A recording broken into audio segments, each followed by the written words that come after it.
আমাদের এই তরিকার মুরব্বী রশিদ আহমদ গাঙ্গুহি রহমাতুল্লাহি আলাইহি, তার উপাধি ছিল কুতুবুল আলম।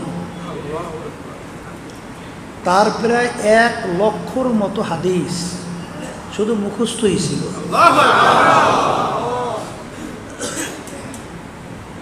তিনি সংস্পর্শে গেছিলেন হাজি ইমদাদুল মহাজের মক্কি রহমাতুল্লাহি আলাইহি।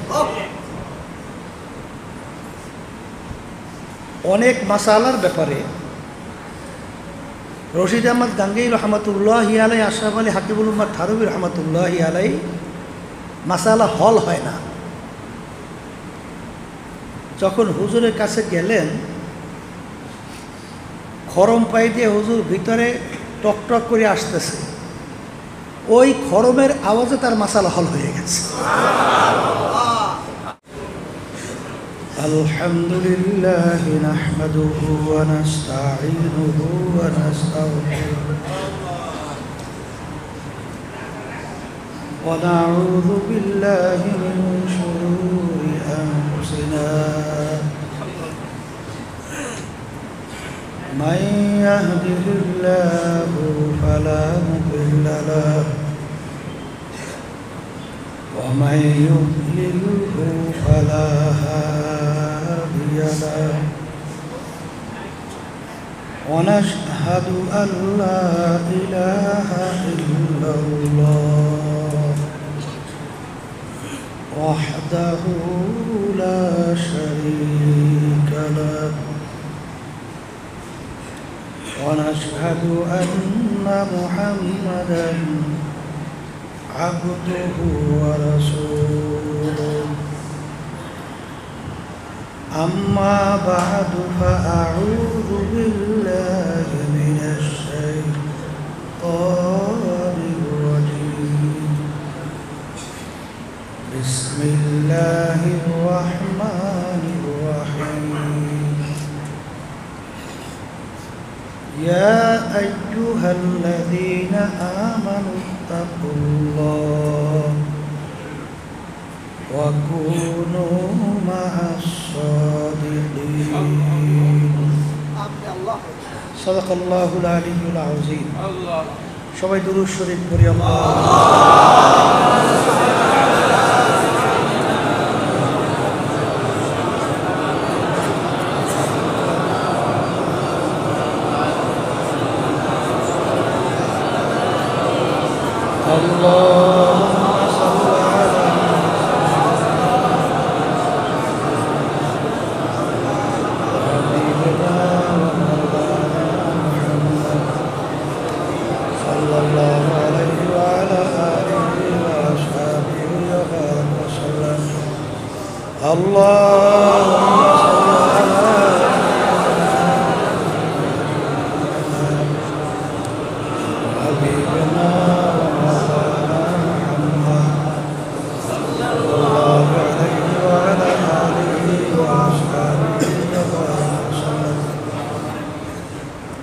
শুকরিয়া আদায় করতেছি মহান রব্বুল আলামিনের দরবারে।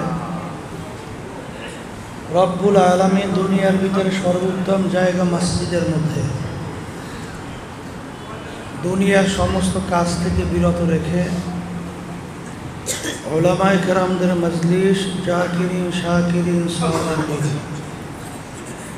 অনেক আল্লাহর খাস বান্দারা এই মজলিসের মধ্যে আছে, যাদের সঙ্গে সম্পর্ক তৈরি করার জন্যে আল্লাহ রাব্বুল আলামিন আপনাকে আমাকে হুকুম করছেন, ওয়াকুনু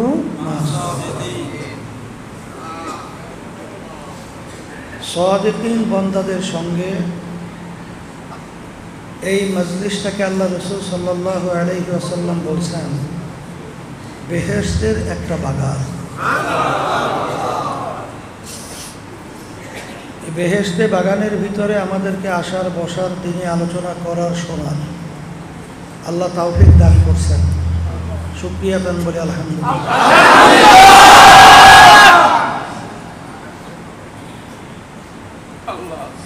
মুসলমান বলতেই মন চায় দুনিয়ার থেকে বিদায় হওয়ার পরে কবরে, হাসরে, মিজানে পৌঁছাতে মাপ পাইয়া চিরতরে জাহান্নাম থেকে বাইচা জান্নাতি হওয়া। কথা ঠিক না?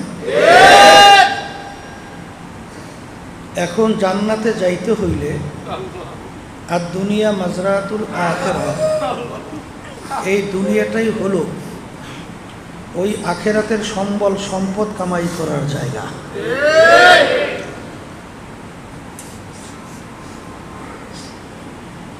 কিতাবের ভিতরে আসছে, খারাপ চরিত্রের লোকের সঙ্গে সম্পর্ক তৈরি না করে, বন্ধুত্ব না কইয়া, গর্তের ভিতর থেকে বিষাক্ত একটা সাপের সঙ্গে বন্ধুত্ব করো।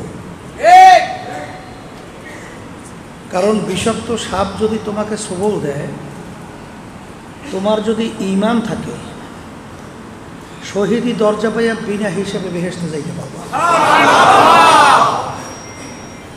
আর খারাপ চরিত্রে কোনো লোক যদি তোমাকে সবল দেয়, এক পর্যায়ে তুমি ঈমান হারা হইয়া পড়বা। আর ঈমান হারা হলে চিরতরে জাহান্নামী হয়ে যাবে। তা আল্লাহ রাব্বুল আলামিন আপনাকে আমাকে হুকুম করছেন সাদিকিন বান্দাদের সঙ্গী হওয়ার জন্য। ইতিহাস পড়লে দেখবেন,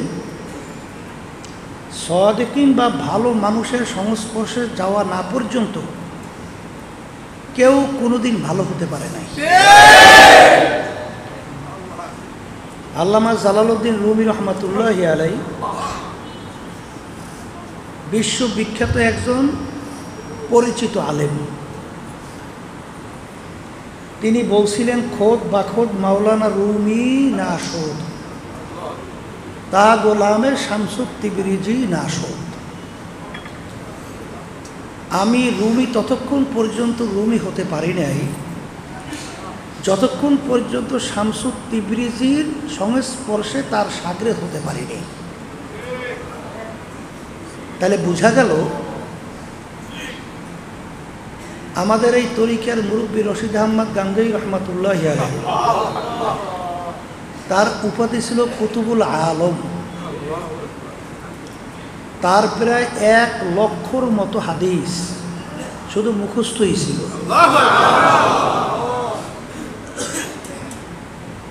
তিনি সংস্পর্শে গেছিলেন হাজি এমদাদুল্লাহ মহাজের মক্কি রহমাতুল্লাহি আলাইহি। অনেক মাসালার ব্যাপারে রশিদ আহমদ গাঙ্গুহি রহমাতুল্লাহি আলাইহি, আশরাফ আলী হাকিবুল উম্মাহ থানভী রহমাতুল্লাহি আলাইহি মাসালা হল হয় না। যখন হুজুরের কাছে গেলেন, খরম পাই দিয়ে হুজুর ভিতরে টকটক করে আসতেছে, ওই খরমের আওয়াজে তার মাসালা হল হয়ে গেছে। সোহবাত এমন জিনিস, কবি এক কথায় বুঝাতে যাই বলছিলেন, গেলে খুশবু এদার হাম্মামে রোজে রসিদ আজদাস্তে মাহবুবে বাদাস্তা। মাটির চাকার থেকে গোলাপ ফুলের ঘেরান আসে। যদি জিজ্ঞেস করা হয় মাটির চাকা তুমি কিরকম মেশ আম্বা না কোনো গোলাপ ফুল না কি সুগন্ধি, পরিচয় দাও। মাটির চাকা উত্তর দেয়, আমি নিছক একটা মাটির চাকাই, কিন্তু আমার সঙ্গে একটা গোলাপ ফুল ফুইটা লাই গেছিল।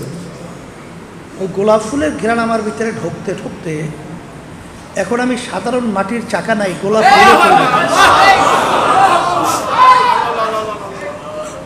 এইভাবে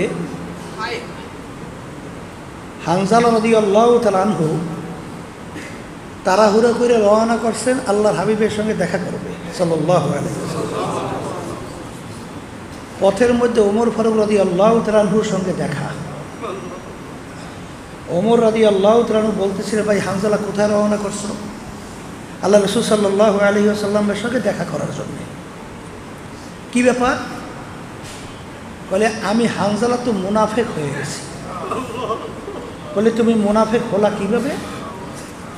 বলে, যখন আল্লাহর হাবিবের সামনে থাকি, তার দরবারে থাকি, তখন আমার দিলের যে অবস্থা থাকে মনে হয় যেন বেহেশত জাহান্নাম আমার সামনেই।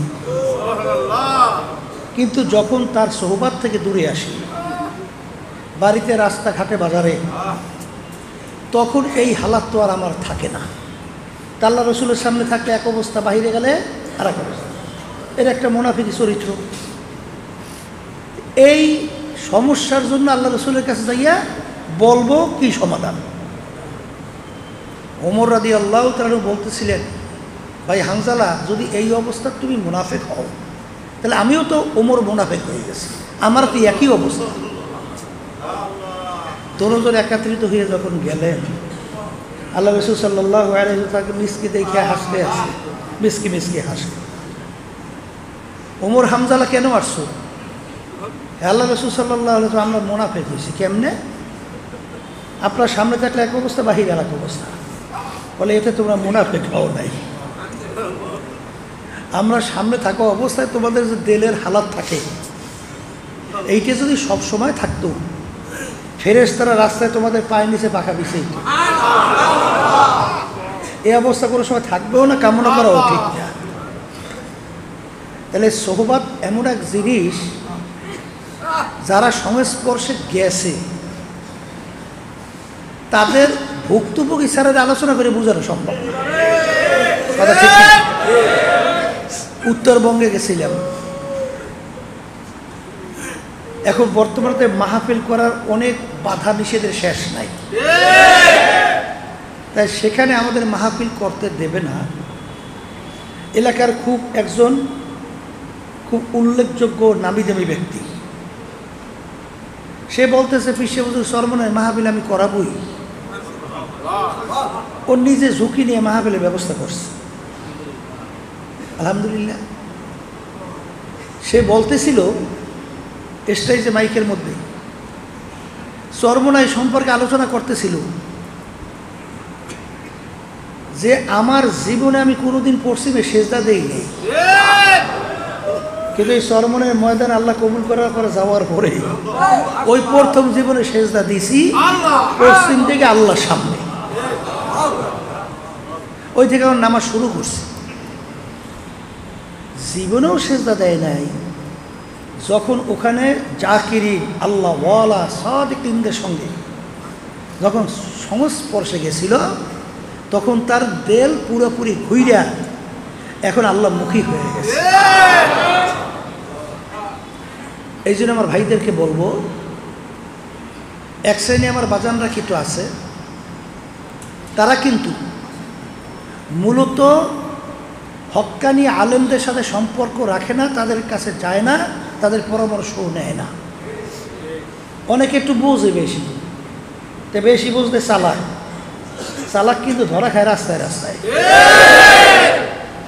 ওই বাংলাদেশের এক মন্ত্রী দোয়া করতেছিল, শুনছেন না? কি দোয়া করতেছিল? আল্লাহ, আমার নেতা শেখ মুজিবুর রহমানের জন্যে জাহান্নামের মধ্যে একটা উঁচু জায়গা, ভালো জায়গা আপনি একটু নির্ধারণ করিয়ে দিয়ে। কির মধ্যে দেবে? কন্যা জাহান্নামের ভিতরে নেতার জন্য ভালো একটা জায়গা চায়। এই বাংলাদেশের এক নেতা বলছিল, আমার বাপের জানাজা নামাজ হুজুরকে পড়ানো লাগবে না, আমার বাপের জানাজা নামাজ আমিই পড়াইতে পারবো। বেশ, বাপের জানাজা নামাজ যদি নিজে পড়ায় ছেলে ভালো তো, কিন্তু জানাজা নামাজ পড়াই তুলে দোয়া করা তো শেখা লাগবে, জানা তো লাগবে, বোঝা লাগবে, নাহলে তো উল্টে ফুলে দোয়া করবে জাহান্নামের ভিতরে একটা ভালো জায়গা করিয়ে দেবে। আরবি শব্দের ভিতরে টান কম বেশির ভিতরে অর্থ পরিবর্তন হয়ে যায়।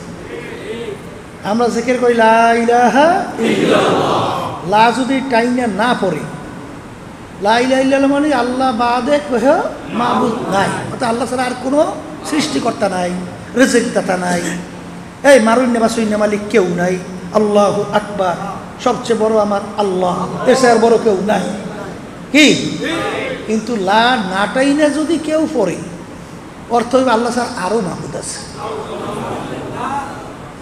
আল্লাহ ছাড়া রিজিক দেওয়া অন্য অনেকে আছে। কি কথা ঠিক না বেঠিক? এই জন্য আমার ভাইদেরকে বলবো, একটু পরীক্ষা করে দেখেন